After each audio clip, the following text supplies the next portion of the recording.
Well, greetings. This is our second video in week 3 of Church History 1.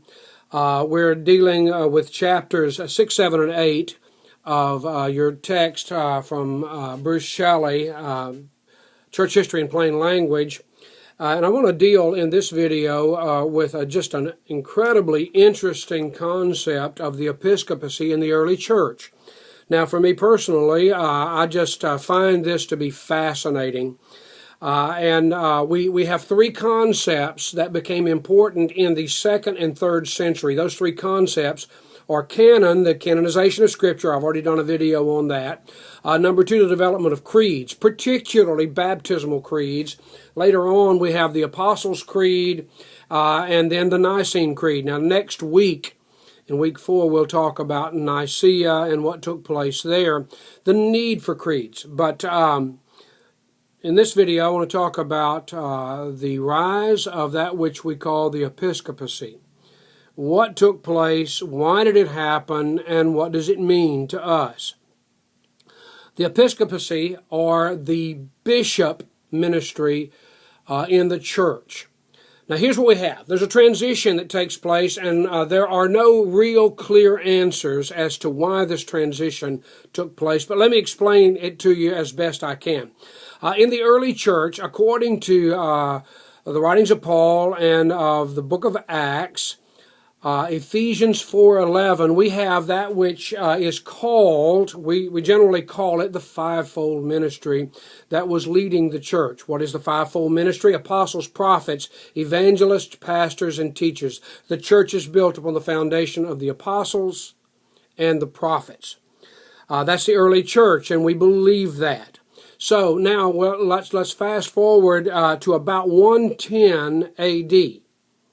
Now we've got something of a 20, 30, 40-year gap in here between 70 A.D. and 110 A.D.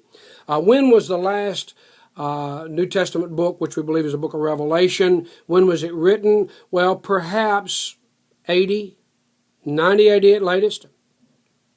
We don't have many statements in Revelation about church leadership, other than something that might be read into the 7 letters to the churches and the angel of the church and so forth and so on. But that's all symbolic. The writings of Paul to Timothy. But let's just agree that the early church was led by apostles, prophets, evangelists, pastors, and teachers. By the time we get to 110 A.D., it appears that a major change has taken place. And we particularly look at Ignatius of Antioch as he traveled. Remember his traveling, being led, being dragged to Rome for his martyrdom. And he wrote 7 churches as he was being trooped along Asia Minor, Greece, and toward Rome.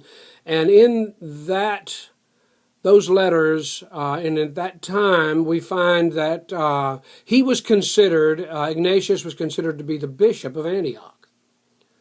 Polycarp was considered to be the bishop of Smyrna.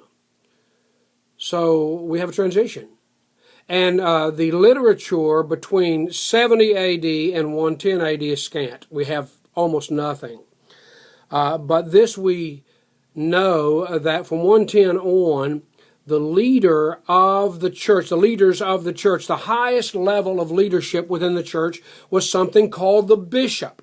Now we have to ask some very big questions there. How did this happen? What does it mean? Because if you do a word study in the New Testament, the word bishop and elder are basically synonymous. What happened to apostolic ministry? What happened to prophetic ministry? What happened to the traveling ministry? So forth and so on. We have, in the words of Shelley, a transition from a 5-fold ministry to a 3-fold ministry. And the 3-fold ministry of the 2nd and 3rd century would be a bishop that led, with elders. Now again, in the New Testament, we consider those to be synonymous, but they weren't in the 2nd and 3rd century church. But a bishop that led, elders that supported and helped in the pastoral care of the church, and deacons. And that was the ministry mix, the leadership mix of the early church. It bears our consideration why that happened, and here's the simple answer. And the reason is because the church was challenged and it needed unified leadership. And so within a eldership of an area, usually one individual rose up to become the predominant spokesman, the leader, as it were, the pastor. And that pastor then was vested with supreme leadership. And while they were elders, bishops, leaders, overseers, pastors, shepherds, so forth, there would be one that would rise up. And so by default, they simply called that individual the bishop. Now, today, the word bishop carries a little bit more, no, a lot more punch. It is my theory that the office of apostle, and because of the uniqueness of the 12 and Paul, they didn't want to use the word apostle anymore, but the apostolic office transitioned into what would be the bishop office. So if you could use the terms interchangeably, rather than bishop being interchangeable with elder, bishop would be interchangeable with apostle. That's worth your consideration. I believe it's valid. I believe that, in fact, the Catholic Church has some writings that substantiate that. But in doing that, we established something of an ecclesiastical structure that still affects us today. So that whenever we speak of a bishop within the church today, we are not really talking about an elder. We're talking about an overseer over a large area. An overseer of churches, not an overseer of a church, but the pastor of the pastors. The bishop would be the leader of the leaders.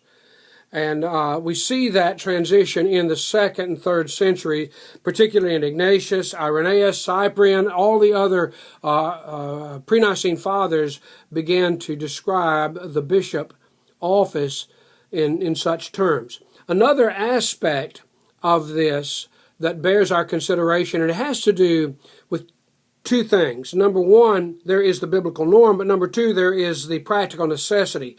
Whenever we talk about a bishop in the New Testament and in the early church, it is never a bishop or a pastor or a leader of a simply local congregation. It is actually of an area or of a region or of a city.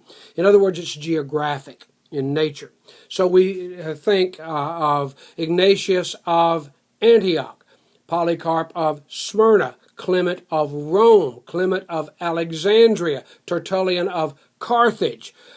These are not just where they lived, but they are the place over which they had authority. They were the leader of that local church. Now, the Catholic Church still holds this today, so you would have parishes within the Catholic Church over which a bishop or an archbishop has geographic territory. Now, obviously, one of the things that